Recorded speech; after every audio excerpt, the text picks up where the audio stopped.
Hello, everyone. My name is David Kiger, and thank you for listening on my presentation of the Port Chicago disaster in 1944 and archaeological and historical analysis.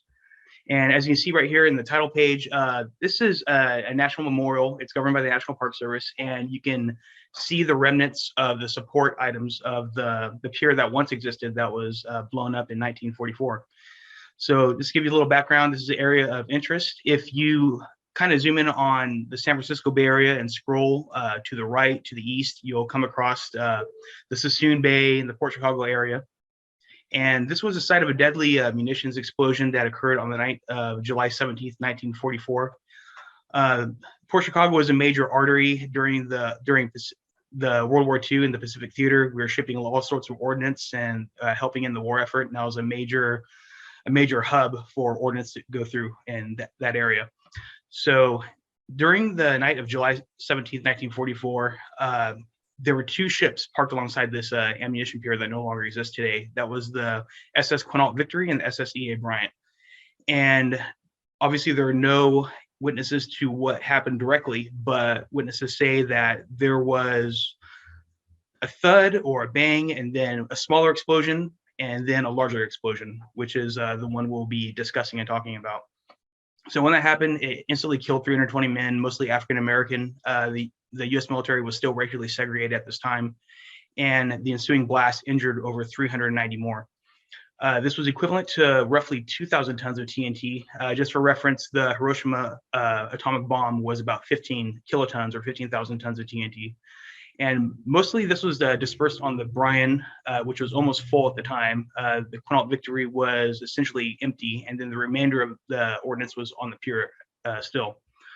So this for the extent of the explosion, so you can get a good picture, registered at 3.4 on seismographs at Berkeley, which is 23 miles away. It was reported by a pilot to have a fireball of 3 miles, which this could probably be interpreted as the luminescence of the event, not so much the fireball. And he observed white hot fragments propelled above his altitude of 9,000 feet. So you can imagine just the grand scale of this explosion. After which many men refused to return to work. A general court-martial ensued, and 50 men were found guilty of mutiny, charges which still stand to this day. And this is seen as an event that led to the desegregation of the armed forces, which was spearheaded by the Navy, and then the other branches followed suit after that, and is also seen as a predecessor of civil rights.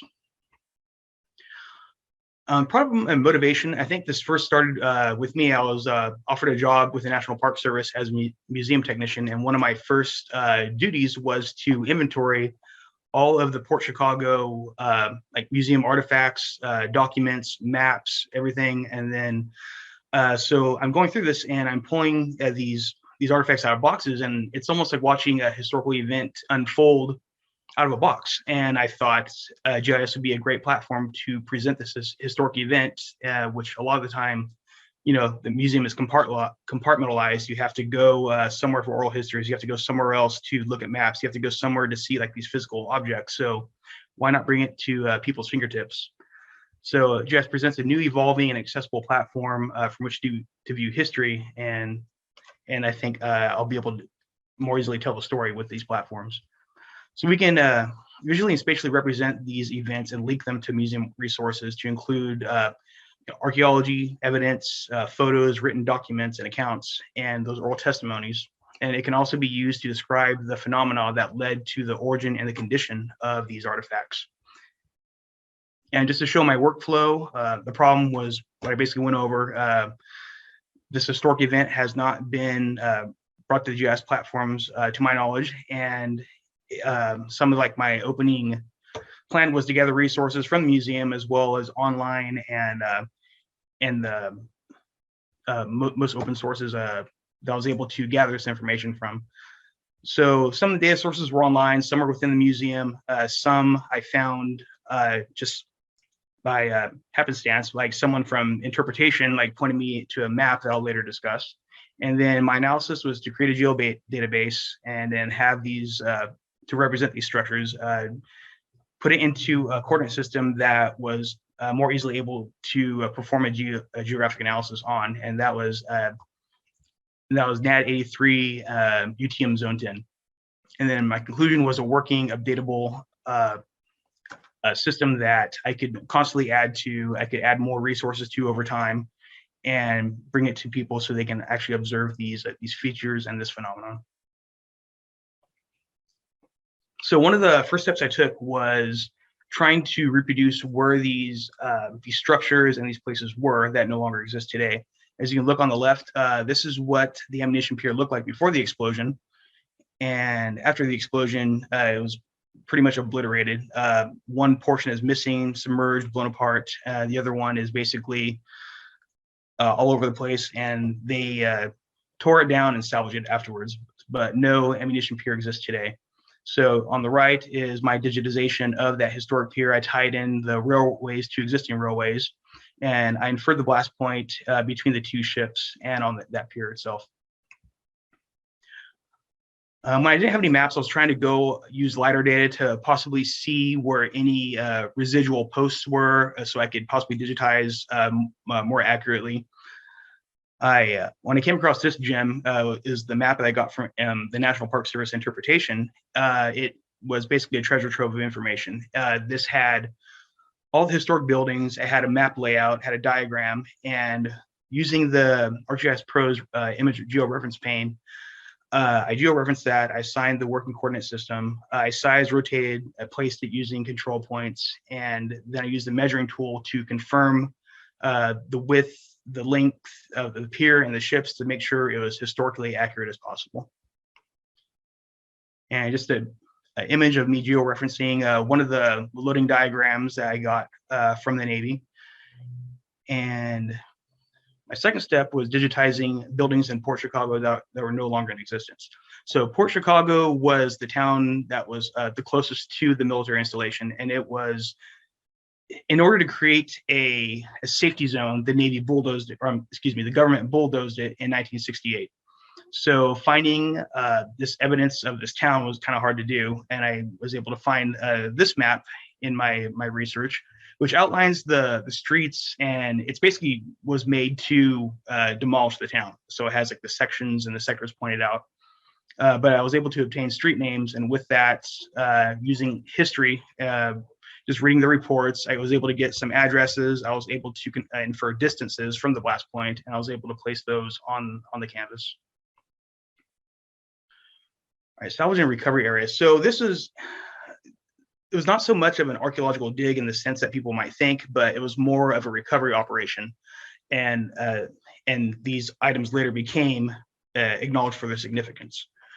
So one of the first things that the Navy did was contract out a salvage company. This is them in their archaic dive uniform on the left. And this is one of the many photographs that are represented under this feature class.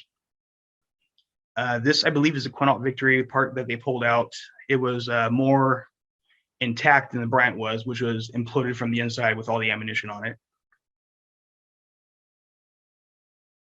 So blast damages. I did this to measure the effect and the cost associated with the blast.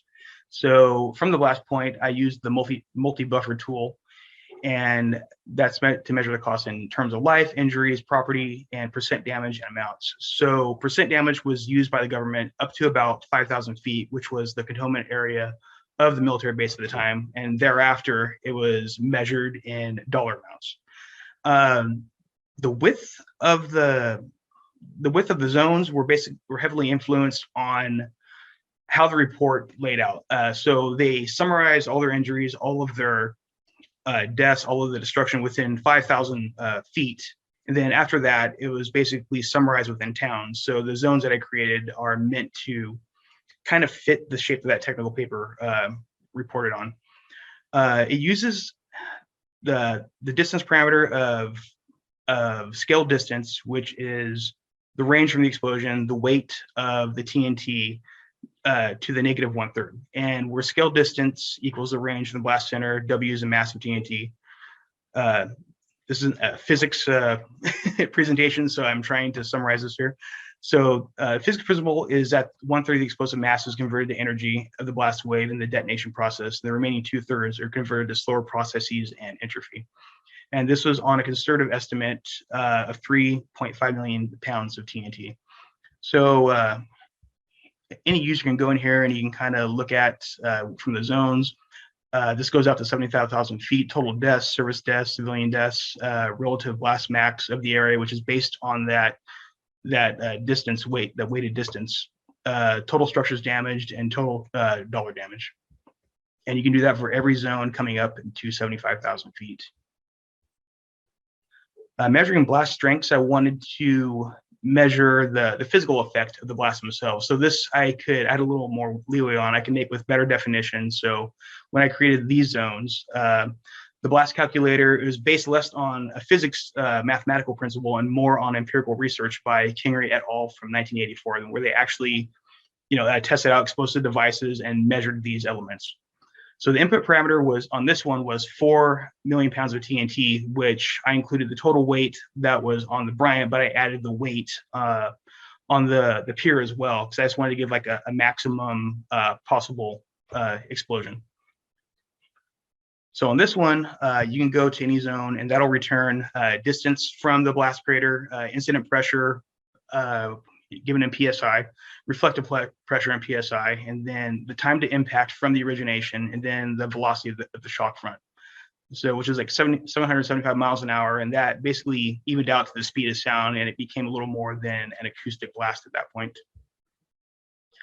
Just for reference, I gave a chart from CDC, that some of the effects that pounds per square inch has on the human body and what will happen to structures, people, and they're pretty much spot on with the reports from these zones from Port Chicago town and then outward, where we have a lot of glass shattering. Then I want to add the museum elements, and these are basically made up of photographic ground photos that were taken in the 1940s, shortly before the disaster and after the disaster. Oral histories are those who actually lived through it or descendants of, their parents, grandparents, telling them about the experience, and they're placed where they were during the explosion, or if they were on leave or somewhere else, like outside of the zone that happened, reflected their efforts after the explosion when they returned to base. These features are still heavily influenced by the first Navy map that I pointed out, and I was able to pinpoint these photos with the ground, the reference, the numbers that they gave, so the user can actually see where the photos were taken and what they were of. Let go. And oral histories links to either UC Berkeley collection or were used from media files that I downloaded from the ICMS, like basically the management collection database that we had on site. An example of some of the fragments we found, this is exploded ordnance, likely it was on the Bryant, the Bryan. And then here's some of the damage photos. You can see like this is inside one of I believe it was one of the barracks buildings, and it was the roof caved in on this one. So a lot of damage from this impact. So the results of this analysis were the physical and historical elements from the disaster were displayed. Over 100 pictures, artifacts, and oral histories that can be viewed or heard relative to the blast effects for a certain area. Further research, I want to do this in the same technical report that I have. They have reports of how big fragments were, where they landed, the direction and orientation from their origin, and then I think it'd be really useful to reconstruct the conditions before the explosion. And one of the best things about this project is that can be added on. It's by no means exhaustive. As the memorial site, it will be turning into a full-fledged museum with visitor center, like some of the other national parks that you see, and hopefully that information will be useful to people that can actually view it on site. And that's all I have for today. I'll now open up for any questions or comments that you might have, and thank you for listening.